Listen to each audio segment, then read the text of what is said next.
everyone, it's Christina. We're back for Thread Thursday and I just thought I'd do a little update. Now these will be going into the Winnie the Pooh junk journals, so in episode 6 following this Thursday you'll be able to see what I'm doing with these. I stamped and embroidered a beehive, and so I've embroidered the actual beehive in this goldy brown colour and then done all the leaves that are around the outside in a green. I've then just put it on some plain batting, so that's really what I'm up to with this one. Just decided to do some crosses along the top to get this to stay on, which just simple little crosses along the top to affix the batting. And then down the sides some straight stitching, and at the bottom I just did some couple of little French knots, so just to get a bit of interest all across the whole thing.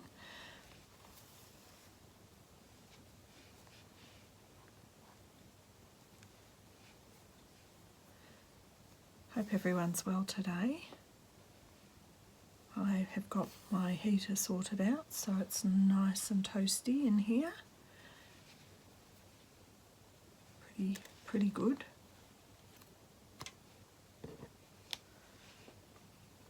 So this is one of the things I've been doing this week. I think I've mentioned before and I've shown before that this bit of orange was an old linen shirt that I absolutely loved, and you know, this is what we can do. We can just stamp off on them and reuse them as tags.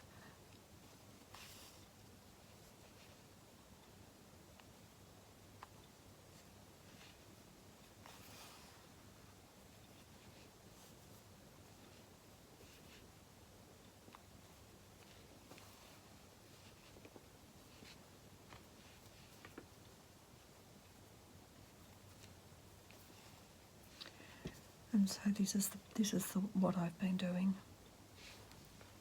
So as you can see, just a couple of French knots. I did 5 turns just to make them relatively chunky so they'd stand out, just like that. And I mixed and matched. Doesn't have to have, you know, I've got 1 line and I've got 1.5 lines on this one.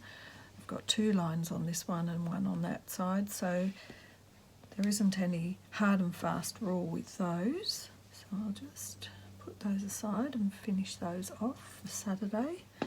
And I just wanted to update on my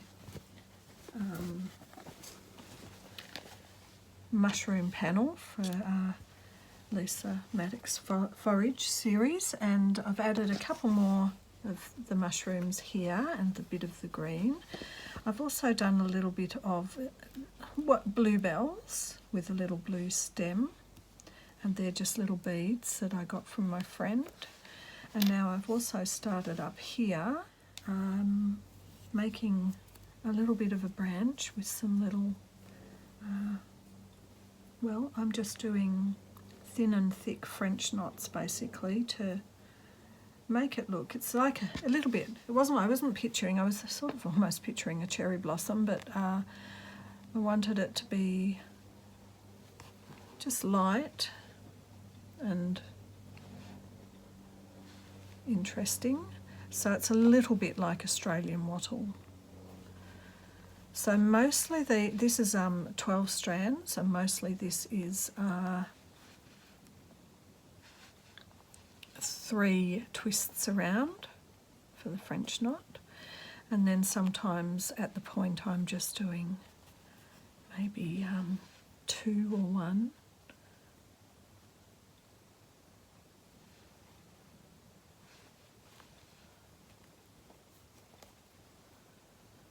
So this is where I'm up to with this. I think that there's probably a bit more I can do.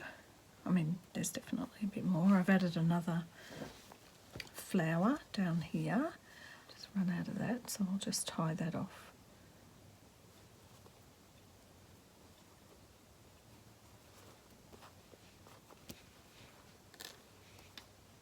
and this was what I used. So I've used this colour blue for the blueberries, and I'll just, this is what I've used. It's like a gold for the branches there.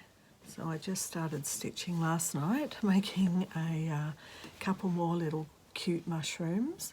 Now I realise that I put the stem on first, and look, you can see it's got a bit of a raise because it's actually a seam, and I know that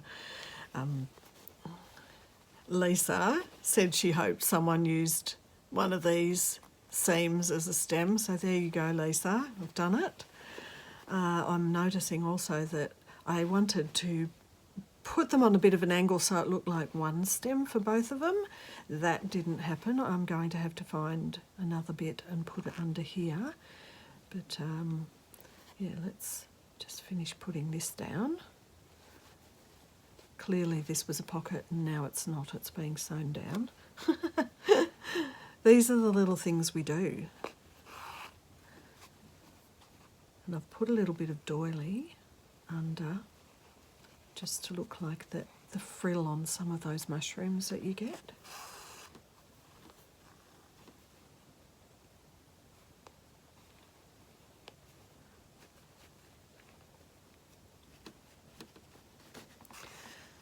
Finding that there's a few layers here, so even though this is quite a sharp needle, it's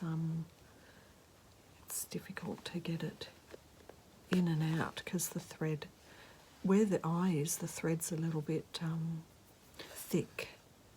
It's a good beading needle, this one that I'm using, because it's just long and thin. However, it does require a little bit of work from the hands. That's what happens.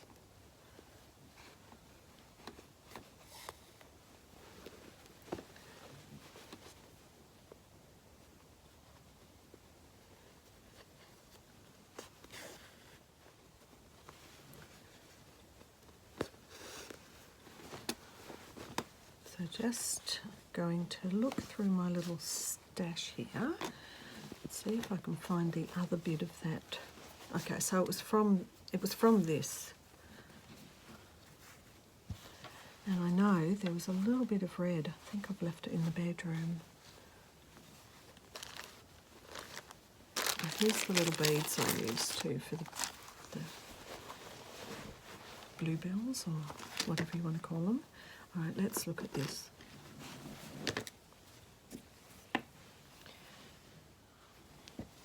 Just put a bit of maybe this.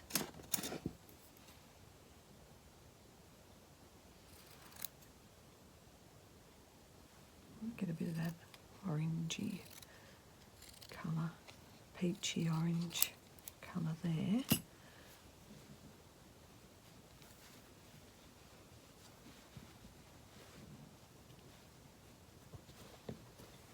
Let's see, get this a bit up under here.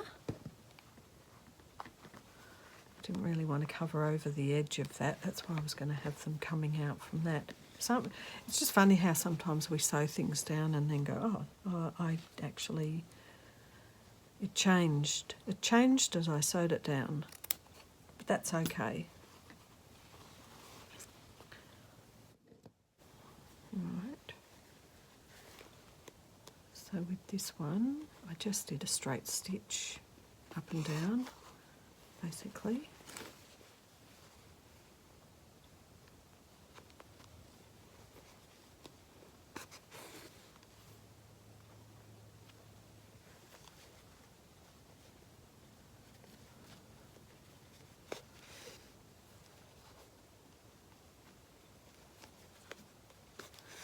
Oh, this is such fun. Someone, thanks Helena made a comment the other day, last week's Thread Thursday, about how she couldn't believe I'd been stitching only for such a short time. And you know, sometimes, honestly, sometimes we don't know we can do something until we try it. We don't know we might love it till we try it. we tend to grow up as little kids thinking that everything we thought as a child was what we were going to be doing for the rest of our lives, you know, especially if we're in, you know, like if you're born in the 60s or even the 70s. We grew up with a different way of life to the way of life now. You know, we didn't even have internet back then. We didn't know about a lot of places in the world. We didn't see pictures. So I guess the point I'm making is, well, give it a go. If you've always wanted to give, or if you've even not wanted to give something a try, but you see something and think you could give it a try, how about that? I just thought I'd show you how I do a little bluebell, because I thought maybe a little, I'm calling them bluebells, I don't know, because they're blue and they're circular. So maybe put them on here so I'm not crinkling the plastic.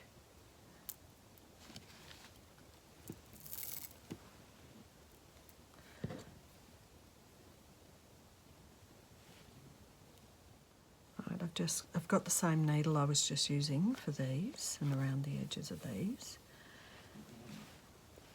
And I'm just sewing a bead on. These beads, I don't know if I said it the other week, these beads are from one of my girlfriend's grandma's stashes, and so I'm pretty sure she'll enjoy seeing these on here. Her grandma went into a home and she gave her granddaughter all of her stash, but there was so much of it that my friend decided to share around. She's very generous, she likes to share, and you know, it's really very special actually to do this and to have those gifts from another person and to use them and to still have them. You know, they're not sort of being put to waste, they're being recycled, being reused.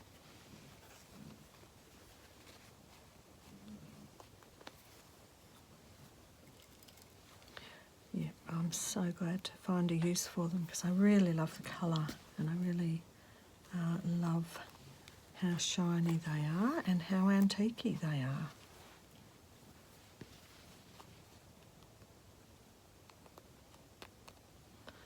So that's basically what I do, is just a little cluster.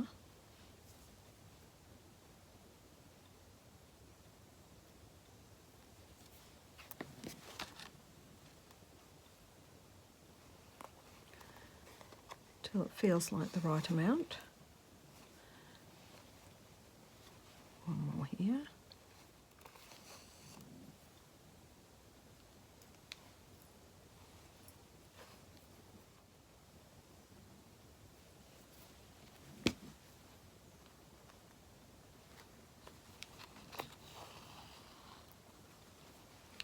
And then all I do is a split back stitch from the middle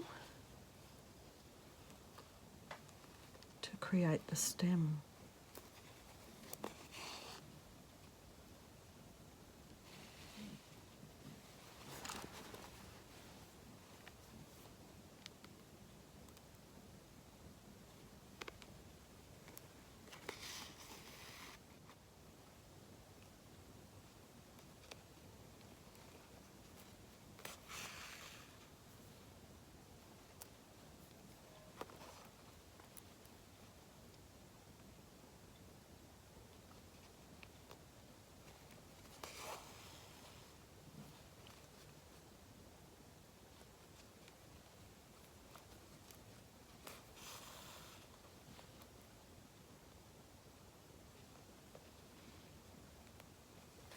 And that's it.